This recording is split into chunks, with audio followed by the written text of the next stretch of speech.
right, coach.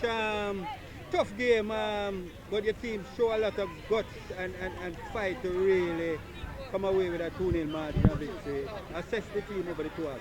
Definitely a tough game. We looked at the St. Catherine game, the games that they had played, and we know that today would have been a rough day for us. But I mean, we're confident coming in, and I'm happy that the guys really weathered the storm, the St. Catherine storm, and came through on top. And regarding they created a few look-ins early. Yeah, definitely. St. Catherine is a quality team. They did had a couple look-in. Fortunately for us, none of them went in the back of the net.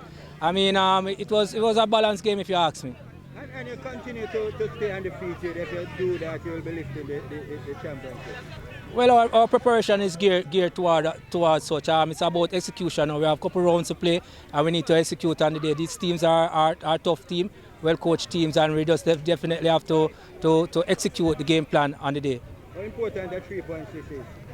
We have been here before. We know 3 points is very valuable at this stage, and to start off with a win is definitely important at this stage of the competition.